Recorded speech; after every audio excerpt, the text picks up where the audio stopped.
Saat ini kita melihat banyak ketidakpastian ya Bapak Ibu ya.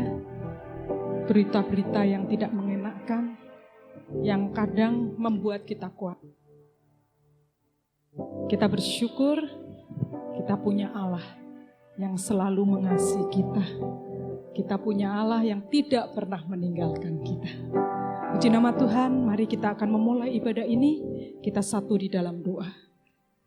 Bapa di surga, kami bersyukur, kami berterima kasih. Kalau pada saat ini kami boleh datang kepadamu. Dan ini kesempatan yang sangat baik untuk kami Tuhan. Dan kami akan fokus kepada ibadah pada saat ini Tuhan. Kami datang, ampunilah kami atas ketidaktepatan kami melakukan kehendak-Mu. Dan biarlah Engkau urapi kami Tuhan, sehingga kami masuk di dalam hadirat Tuhan. Dan kami boleh bebas masuk di dalam hadirat-Mu. Terima kasih Tuhan, terima kasih. Sebentar ibadah ini akan dimulai. Biarlah Tuhan sendiri yang beracara, karena ibadah ini adalah milik-Mu. Terima kasih Tuhan, terpujilah nama-Mu. Di dalam nama Tuhan Yesus kami sudah berdoa dan mengucap syukur. Haleluya, amin. Mari kita memuji Tuhan, kita menyembah Tuhan.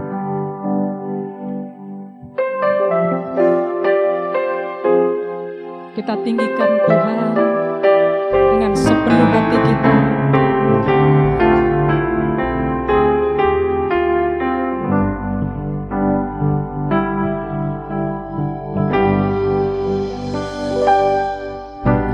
Walau dunia berubah, namun kasih-Mu Tuhan tetap sama di hidupku. Kau setia dalam setiap rencana-Mu, ku percaya hidupku dalam tangan-Mu. Sampai detik ini ku melihat penyertaan-Mu sempurna. Sampai selamanya Kaulah Tuhan, satu-satunya pengharapanku.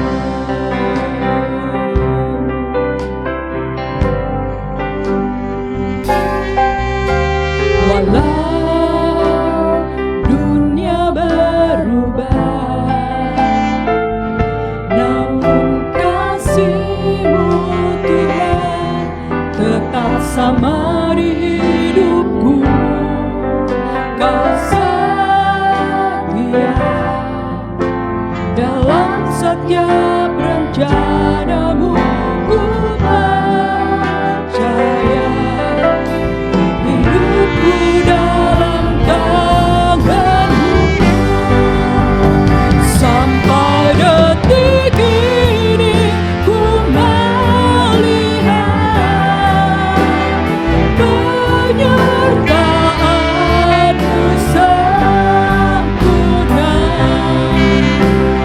Sampai selamanya Kaulah Tuhan, satu-satunya pengharapanku.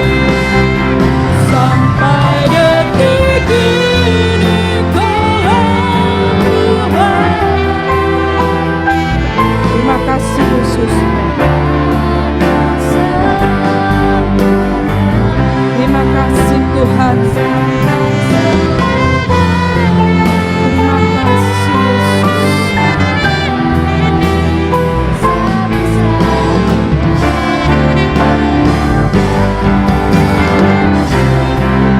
Bapak Ibu, kami undang untuk bangkit berdiri.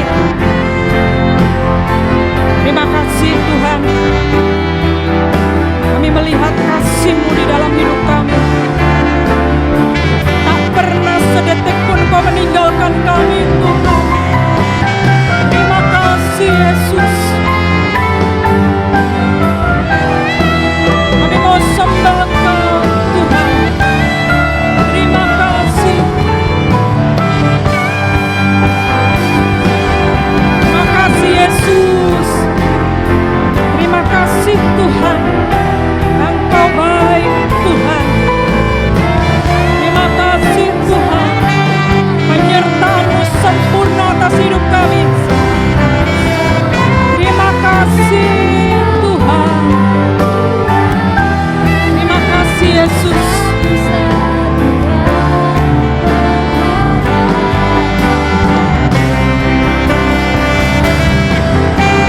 kasih.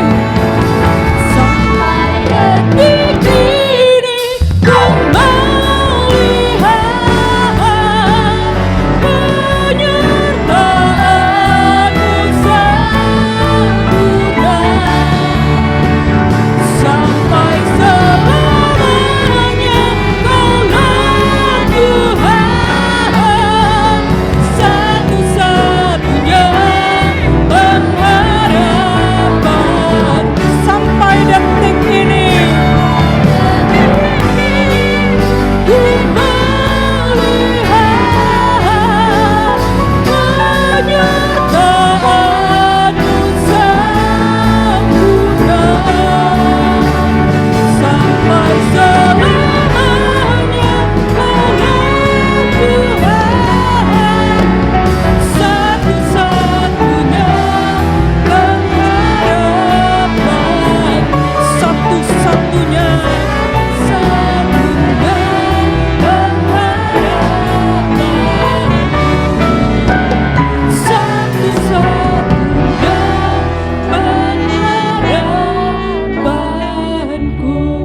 Bapa di surga, hati kami limpah dengan ucapan syukur. Kita mengucap syukur Bapak Ibu, sekalipun keadaan yang kita alami, ya mungkin ada dalam keadaan yang tidak baik-baik saja, tapi kita tetap mengucap syukur, kita percaya bahwa pertolongan Tuhan itu selalu ada dalam hidup kita. Amin Bapak Ibu. Hari ini kita belajar mengenai hoarding disorder ya. Bapak Ibu, ini adalah satu gejala penyimpangan psikologis. Saya mengingat mungkin sebelum pandemi saya menyampaikan hal ini, ya saya ingat dengan tema yang sama tapi isinya berbeda Bapak Ibu ya.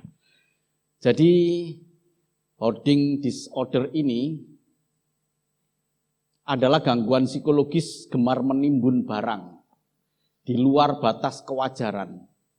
Karena menganggap barang itu akan berguna di kemudian hari atau mengumpulkan dan menyimpan barang dalam jumlah banyak terlepas dari nilainya, penting tidaknya dia timbun.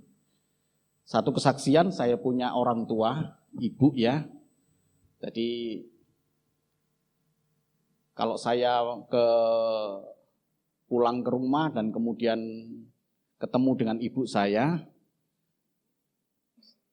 coba mendekati. Bu, ini panci dibuang aja lah ya. Ini ada sandal jepit yang hilang satu, tapi dia beranggapan bahwa suatu saat nanti ketemu lagi. Ada juga selang yang yang saya pikir nggak pernah dipakai gitu ya, tapi menimbun di situ ya.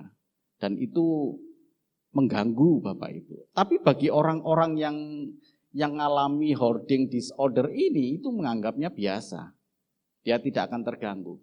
Dan serius Bapak Ibu, saya punya tetangga ya, lulusan satu alumni dengan saya tapi berbeda fakultas, tetangga saya pernah ke rumahnya, minta ampun luar biasa Bapak Ibu. Ya. Dia punya koran, dia punya majalah yang di tahun 70, di tahun yang lama, bahkan saya untuk membuka majalahnya pun, pernah saya coba membuka majalah pun nggak bisa karena sudah lengket. Tapi dia tidak mau itu dibuang. Jadi itu adalah hoarding disorder. Ya, saya kemarin pemberkatan rumah kos-kosan dari Ibu Nike. Dia katakan, saya harus mengawasi Pak, karena jangan sampai ada orang yang hoarding disorder di kos-kosan itu. Dan di Jakarta terjadi Bapak Ibu, di berita itu terjadi. Saya buka di berita, modelnya semacam ini ya. Yang punya kos-kosan nggak tahu, ternyata dia ditimbun, betul-betul ditimbun luar biasa banyaknya ini. Sampai dia untuk jalan saja bagi dia susah, tapi dia nyaman. Ya. Dan itu tertutup. Maksudnya tidak ada orang yang tahu gitu. Tidak boleh ada orang tahu. Dia menikmati hal itu. Nah ini bahaya Bapak Ibu. Tapi bagi dia tidak merasa itu nyaman. Ya. Ini yang dimaksud dengan hoarding disorder, Bapak Ibu. Dan mohon maaf ini, umumnya terjadi pada mereka yang sudah punya umur. Tapi bukan berarti yang sudah masih muda itu enggak mengalami. Tapi yang sudah punya umur, ya, yang sudah umur lanjut gitu ya, itu disimpan. Makanya tadi saya dengan istri saya ngecek ini untuk apa ini? Untuk apa ini? Ntar kita buang-buangin itu yang di gudang-gudang itu ya.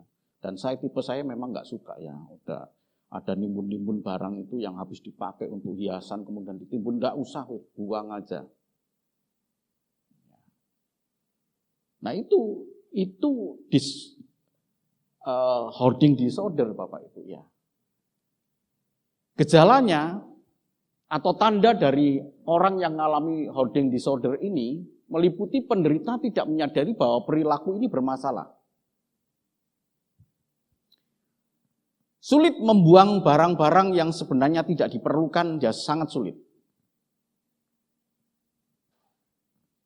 Merasa terikat dengan barang yang dikumpulkan dan tidak mau ada orang lain yang meminjam atau bahkan menyentuhnya.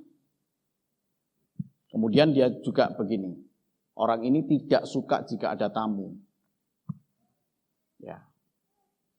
Dan psikolog kemudian mengatakan bahwa orang-orang yang mengalami hoarding disorder ini, orang-orang, tentu ini berdasarkan penelitian Bapak Ibu ya, kebanyakan dari mereka itu adalah orang-orang yang sukar membuat keputusan. Jadi perlu hati-hati, ya istri saya ini kan bekerja di satu perusahaan dan dia, istri saya, selalu dilibatkan dalam mengambil keputusan untuk penerimaan pegawai. Ya. Mungkin perlu dipertimbangkan, ini saya belum berbicara ya, perlu dipertimbangkan untuk istri saya kalau perlu cari informasi lah dari calon pegawai itu apakah dia adalah punya kelainan jiwa yang disebut sebagai hoarding disorder. Karena orang-orang yang punya hoarding disorder ini adalah orang-orang yang tidak pernah membuat satu keputusan, dia ragu-ragu untuk mengambil keputusan. Ya. Dan kemudian dia menarik diri dari orang-orang dekat karena dia punya dunia sendiri. Saya tidak mengatakan ini gejala autis ya. Orang autis itu kan dari autis itu kan punya dunia sendiri. Ya. Tapi ini bukan orang autis ya, bukan orang autis. Ini adalah hoarding disorder yang memang tidak suka bersosialisasi. Dan ini berbahaya kalau orang demikian kemudian bekerja di dalam satu perusahaan, dia akan menerima keputusan apapun, dia mengalir saja tidak akan pernah membuat terobosan apapun. Itu orang yang hoarding disorder. Ya. Nah, dari gejala dan tanda-tanda ini maka ada 3 tingkatan dari HD ini. Hoarding disorder ini ada 3. Ibu saya melihat ibu saya, walaupun saya bukan seorang psikolog, tapi saya coba belajar, ibu saya termasuk HD yang ringan. Kemudian ada HD yang sedang dan HD yang berat. Nah, HD yang berat ini betul-betul tidak mau sedikit pun barang yang sudah tempat makanan gitu ya, yang ditimbun yang banyak gitu ya.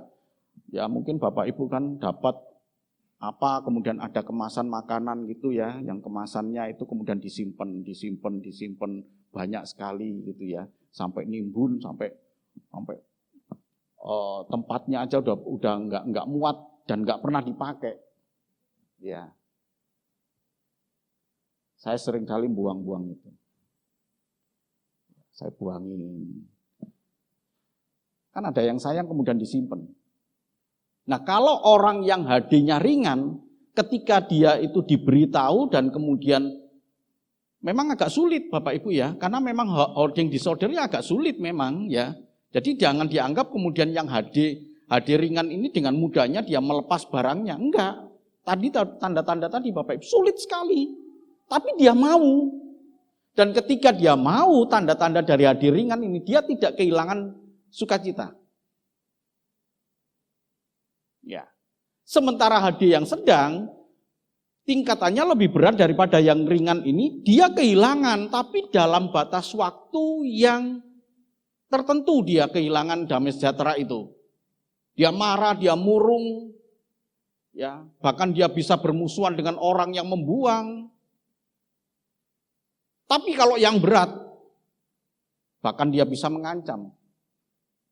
Ya, mengancam. Lebih baik kamu keluar dari rumahku. Jangan sentuh barangku.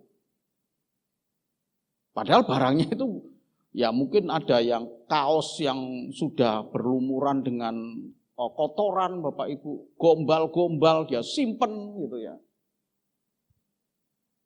Sama dengan ibu saya tadi kan. Ini sandal kan kok disimpen sih Bu gitu ya. Mbek menawa gitu kan, bahasa Ibraninya kan gitu ya. Mbek menawa nanti gaduh aneh gitu ya. Pasangannya kan ketemu gitu. Terus nggak mungkin lah Bu, udah lama ini, udah buang aja. Akhirnya saya buang gitu ya. Panci yang sudah bolong, serius Bapak Ibu, saya nemukan. Loh Bu, ini kok panci wis bolong kok? Iyalah, bisa dipakai untuk tempat. Bisa dipakai yang lain lah Bu, udahlah daripada sarang dibuang aja gitu. Akhirnya dibuang. Ya. Walaupun agak sedikit susah, HD itu Bapak Ibu. Saya tahu almarhum ibu saya dia punya HD ini, hoarding disorder ini saya tahu Bapak Ibu. Jadi ini Bapak Ibu ya, ini adalah penyimpangan. Sekarang mari coba kita lihat, kita butuh help me Lord. Mulai ini ya, masuk ke dalam hal yang bersifat rohani. Kita butuh. Orang yang HD tanpa orang lain tidak akan sembuh. Sekali lagi Bapak Ibu, orang yang HD, yang hoarding disorder tidak akan sembuh tanpa orang lain. Begitu pula dengan penyakit jiwa kita yang suka menimbun hal-hal yang tidak penting, tidak akan bisa kita melepaskan diri tanpa pihak lain. Dan sekarang saya ingin mengajak kepada Bapak Ibu, pihak mana yang kita perlukan? Tuhan yang kita perlukan. Help me Lord. Tolonglah aku Tuhan. Kalau kita malu kepada orang lain, maka kita butuh Tuhan yang mau menerima kita. Saya tadi membaca Bapak Ibu, ya, di akhir-akhir zaman ini akan banyak orang-orang yang menimbun barang-barang hoarding dalam hidup kita. Penyimpangan kejiwaan yang disebut dengan disorder. Ya.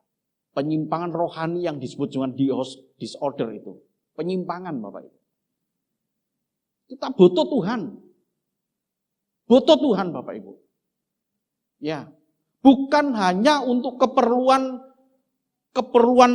hidup kita, ya. Misalkan kita butuh keuangan, butuh pertolongan Tuhan gitu ya. Tapi dari sisi rohani kita pun juga kita butuh Tuhan.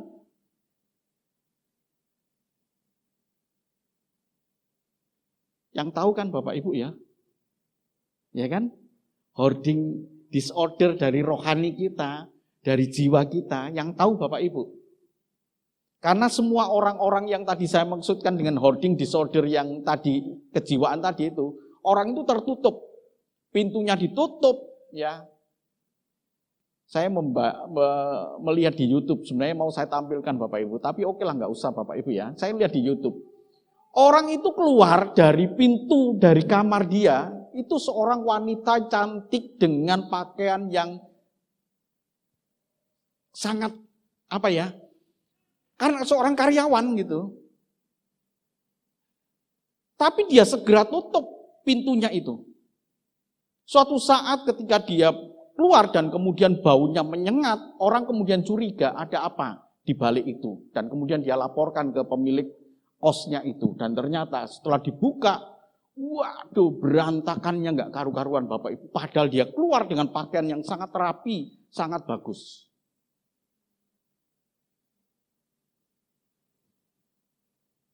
Rohani kita begitu Bapak Ibu. Kita tampil di depan orang baik-baik. Ya. Seolah-olah kita ini orang yang tahu hormat akan Tuhan, takut akan Tuhan, ya. Tapi tidak pernah ada orang yang tahu bagaimana karakter kita yang tersembunyi, yang tidak diketahui oleh orang seimannya. Ya, ada timbunan-timbunan sampah dalam diri kita. Sekali lagi kita butuh pihak lain. Ya, help me Lord, butuh Tuhan. Yakobus 1 ayat 19 sampai dengan yang ke-21. Bagaimana dengan hoarding rohani kita, Bapak Ibu? Kita buka dalam Yakobus 1 ayat 19 sampai dengan yang ke-21.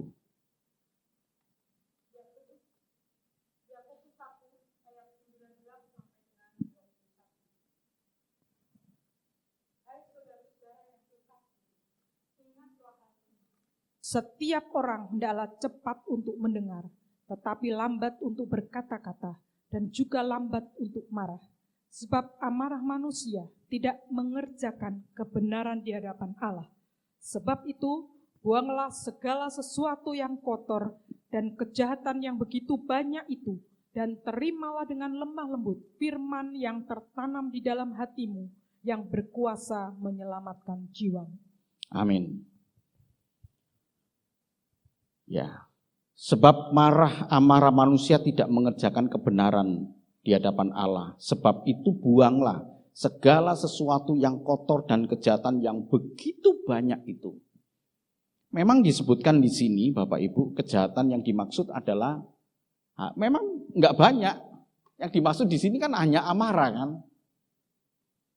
Tapi saya yakin di balik ini, di dalam tulisan ini, itu ada kandungan kejahatan-kejahatan lain yang walaupun tidak disebutkan, tapi banyak sekali. Mungkin dengki, iri hati, amarah, fitnah, dusta.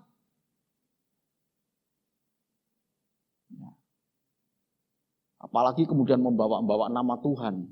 Sumpah demi Tuhan saya enggak melakukan, sumpah demi Tuhan. Bawa nama Tuhan.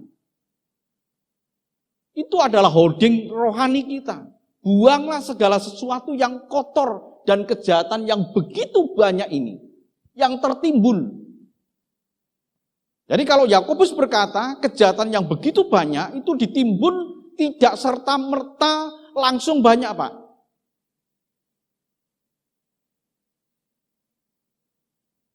Nah kalau di sini Bapak Ibu, dimulai dari amarah.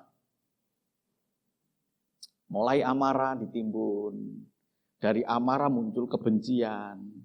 Dari kebencian muncul iri hati. Dari iri hati muncul akar kepahitan. Akar kepahitan terus menerus. Kemudian dia memfitnah. Kan kalau saya benci dengan Pak Yopi, saya nggak mau saya yang benci Pak Yopi kan. Bisa paham Pak? Kalau saya benci kepada Pak Yopi, saya tidak mau saya saja yang membenci Pak Yopi. Maka saya mau ada orang lain yang juga membenci Pak Yopi. Semakin banyak orang yang mengikuti saya, semakin senang saya karena saya punya teman. Lalu bagaimana caranya saya menangkap orang itu? Maka mau tidak mau saya memfitnah. Mau tidak mau saya membuka celah keburukan orang lain. Saya berdusta. Apapun saya lakukan, yang penting saya punya teman untuk menimbun kejahatan yang sama dengan saya. Hoarding. Sekali lagi itu penyimpangan psikologis Bapak Ibu. Termasuk di dalam rohani kita. Penyimpangan psikologis.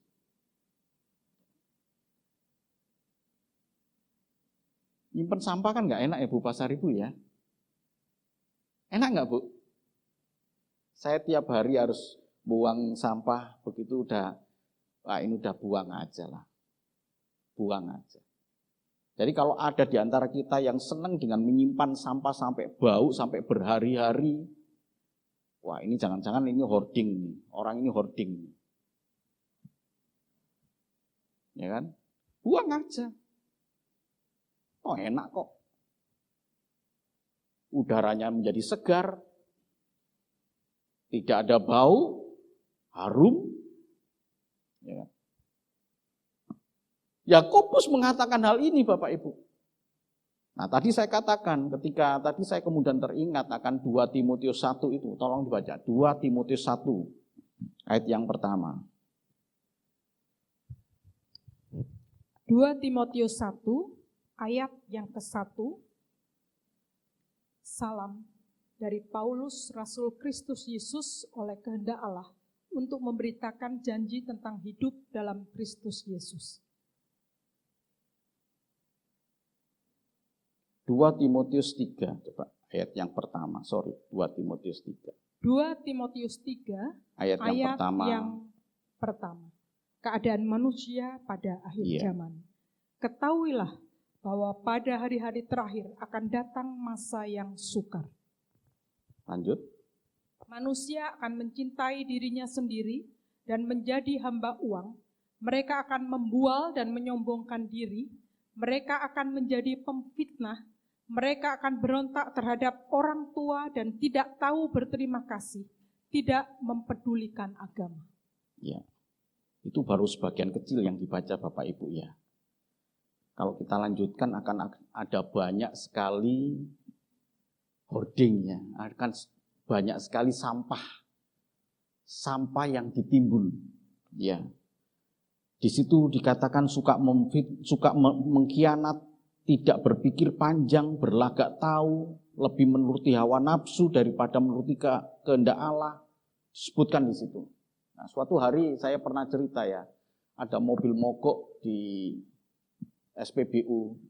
Saya sedang ada di situ dan ternyata pada saat itu operatornya itu cewek semua, gitu ya.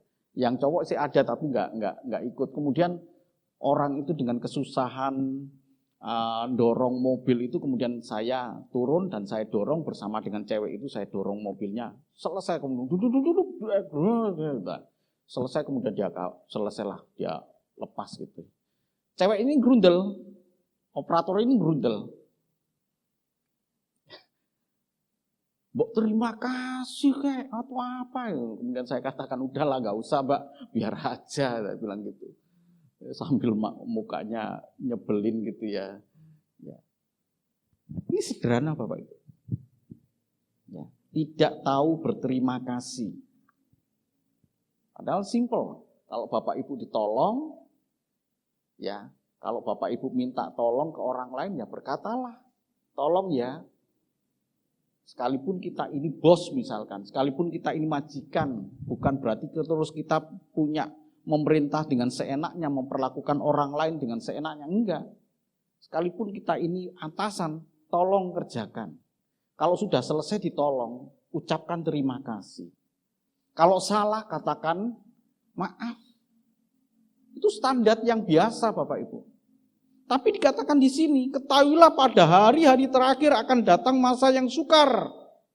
Manusia akan mencintai dirinya sendiri dan menjadi hamba uang. Mereka akan membual Bapak Ibu. Dan menyombongkan diri, mereka akan menjadi pemfitnah. Mereka akan berontak terhadap orang tua dan tidak tahu berterima kasih. Tidak peduli agama. Ngapain kamu ibadah? Semua itu hoarding Bapak Ibu, hoarding spiritual kita. Jadi kenapa ini saya sampaikan kembali kepada misi gereja kita. Kekuatan spiritual kita yang harus dibangun. Kalau enggak, ya gampang roboh. Tapi kalau kita membangun dengan membuang kotoran-kotoran yang mengganggu spiritual kita Bapak Ibu. Yakobus berkata, buanglah semuanya itu, kejahatan yang begitu banyak. Nah, masalahnya apakah kita hoarding ringan, atau hoarding sedang, atau hoarding berat?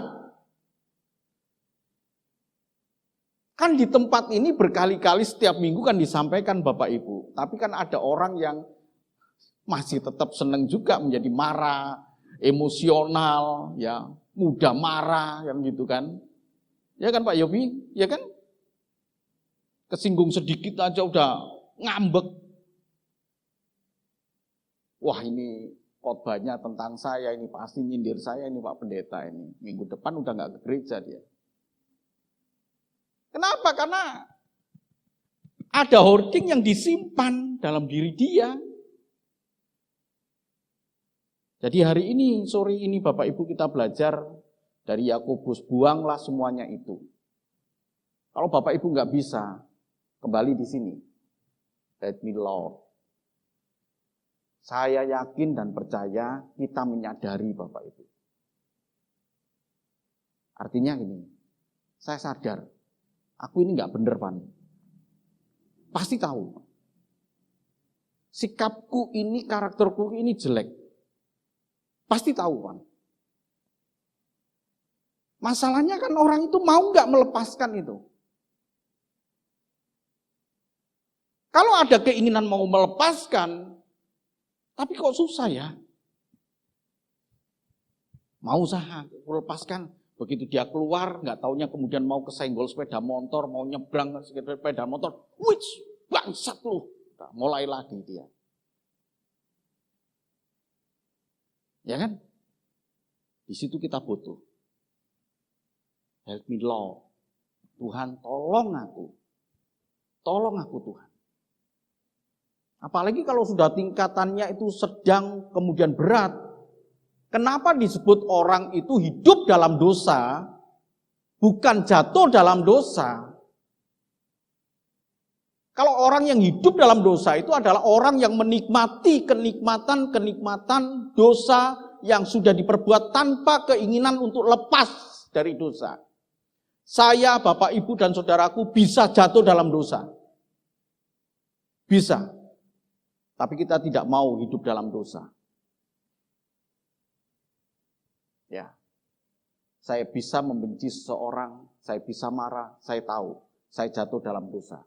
Tapi saya tidak mau sampai hal itu membuat akar kepahitan, kemudian kita benci setengah mati sama orang itu.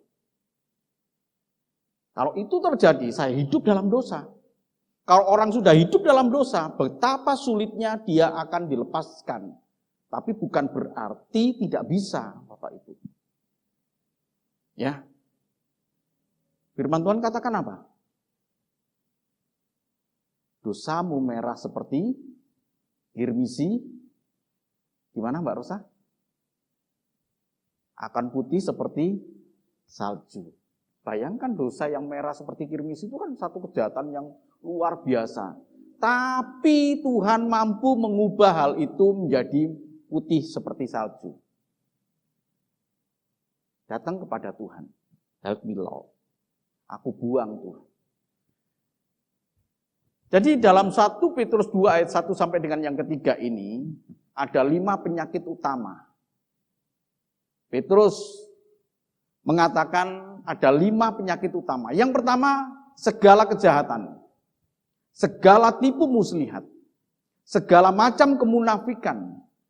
Kedengkian dan fitnah. Ya. Yang dimaksud dengan segala kejahatan ini adalah segala kejahatan yang melanggar moralitas yang berlaku dalam hukum masyarakat. Membunuh, mencuri, berzina, pelecehan seksual. Banyak ya. Kaget nggak Mbak Rosa? Kaget nggak? Loh, kok bisa guru loh? Kok bisa guru kemudian melakukan hal itu? Tipu muslihat. Ya, tipu muslihat. Beberapa waktu yang lalu banyak orang ditipu dengan investasi bodong.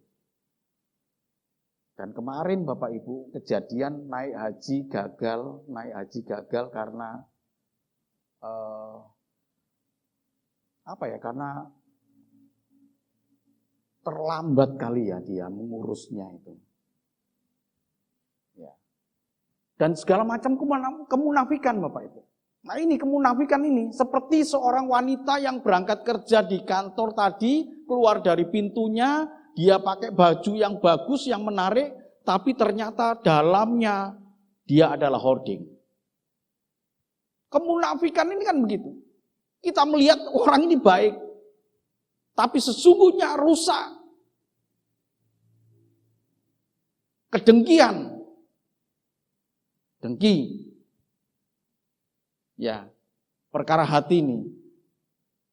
Seperti tadi saya katakan, kalau saya nggak suka dengan Pak Yopi, itu saya dengki dengan Pak Yopi, maka penyakit ini akan ditularkan ke orang lain. Dan fitnah. Jadi Rasul Petrus mengatakan tentang holding rohani ini, buang semuanya itu. 5 penyakit utama dalam kehidupan orang-orang Kristen, buang ini. Mungkin tidak semuanya ada dalam diri seseorang. Nah, mungkin Bapak Ibu, ada yang hobi fitnah. Kalau enggak fitnah itu enggak enak. Kalau enggak munafik itu enggak enak. Waduh, ketoke alim, ketoke kelihatannya taat gitu. Tapi sesungguhnya dia orang yang tidak benar. Jadi Bapak Ibu dan Saudaraku, ada solusi yang Tuhan tawarkan kepada kita. Sama dengan psikolog menawarkan solusi kepada orang yang hoarding disorder. Pasti ada jalan keluarnya. Segala macam sakit penyakit jiwa maupun fisik selalu ada solusinya. Dan Tuhan menawarkan kepada kita. Bagaimana caranya? 2 Petrus 2 ayat 2 sampai dengan yang ketiga. Mari coba kita lihat.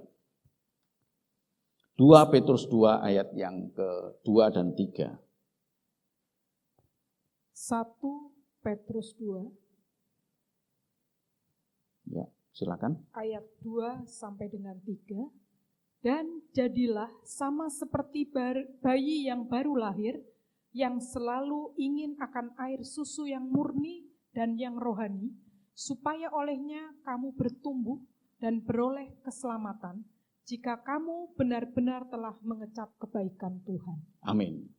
Nah, diawali di dalam ayat 1 itulah hoardingnya Bapak Ibu. Ayat 1 berkata, karena itu buanglah segala kejahatan, segala tipu muslihat dan segala macam kemunafikan, kedengkian dan fitnah.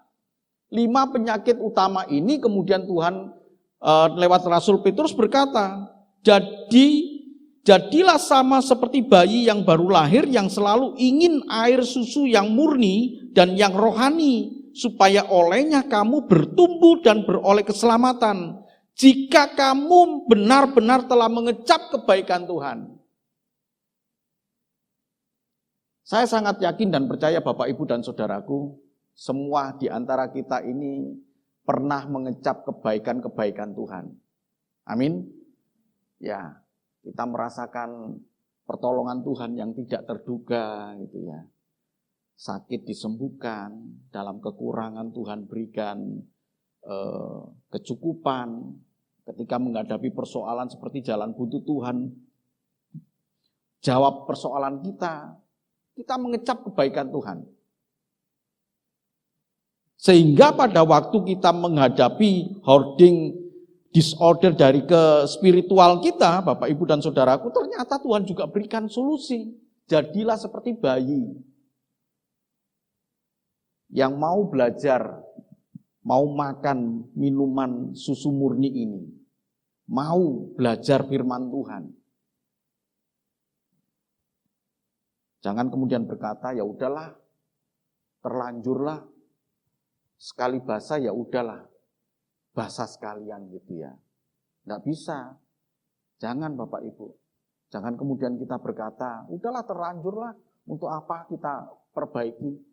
Sekalian bobrok lah sekalian. Jangan Bapak Ibu, sayang sekali. Ya, kita berharga di mata Tuhan. Mari Bapak Ibu dan Saudaraku yang kasih Tuhan, sore hari ini kita beresi hidup kita ini.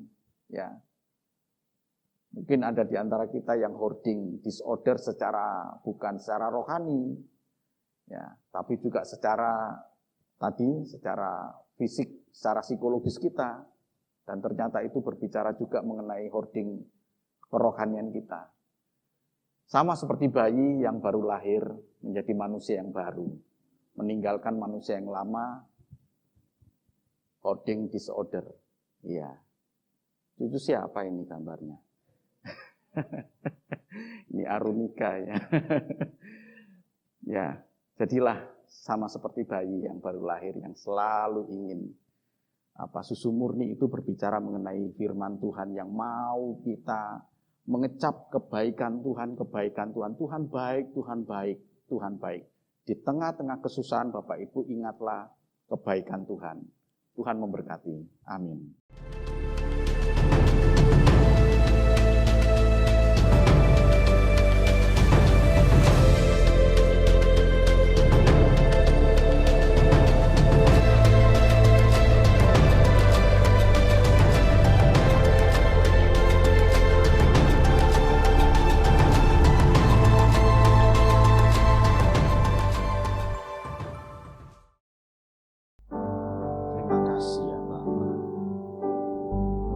Sungguh baik Tuhan.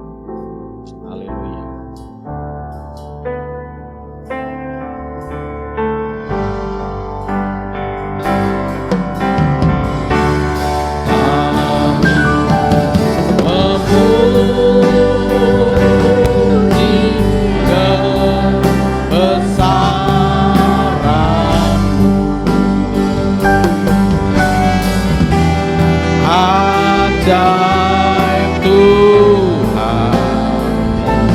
Sungguh ajaib kok Tuhan, ajaib Tuhan. Kami memuji kebesaran Tuhan, kami memuji kebesaran. Kami katakan, Engkau sungguh ajaib Tuhan.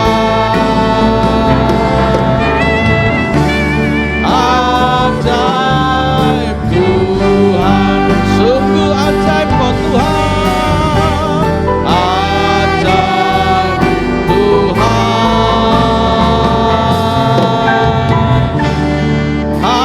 ajaib Tuhan. Mari kita satukan hati kita untuk kita berdoa. Doa yang diajarkan Tuhan Yesus. Karena itu berdoalah demikian, Bapa kami yang di surga, dikuduskanlah namamu, datanglah kerajaanmu, jadilah kehendak-Mu di bumi seperti di surga. Berikanlah kami pada hari ini makanan kami yang secukupnya, dan ampunilah kami akan kesalahan kami, seperti kami juga mengampuni orang yang bersalah kepada kami. Dan janganlah membawa kami ke dalam pencobaan, tetapi lepaskanlah kami daripada yang jahat, karena Engkaulah yang empunya kerajaan dan kuasa dan kemuliaan sampai selama-lamanya. Amin. Terima kasih Tuhan. Terima kasih Tuhan.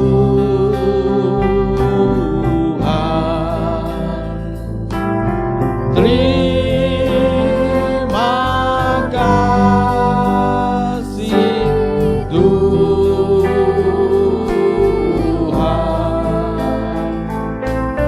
dalam nama Yesus. Terima kasih Tuhan.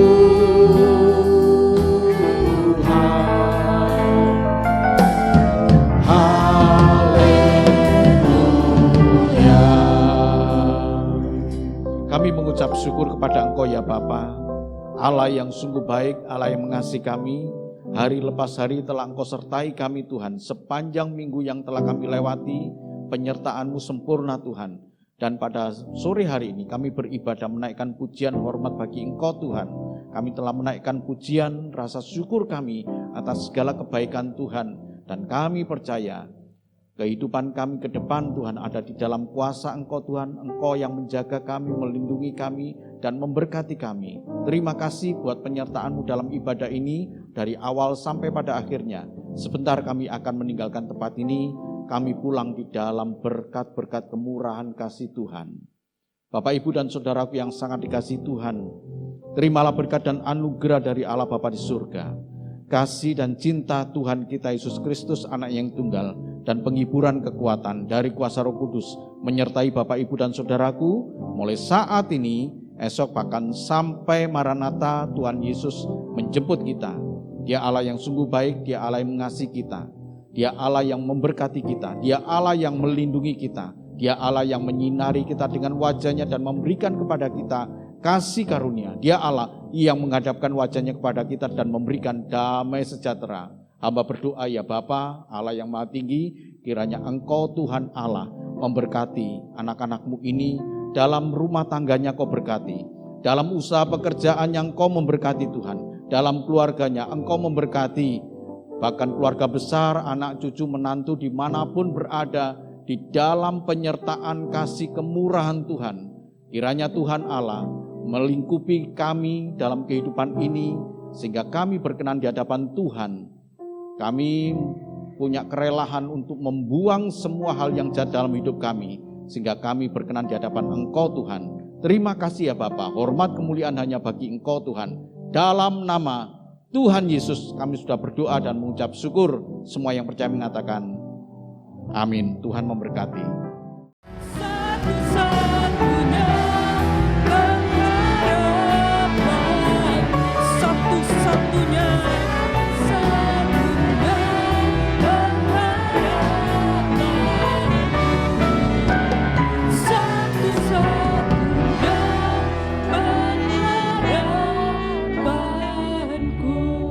Bapa di surga, hati kami limpah dengan ucapan syukur.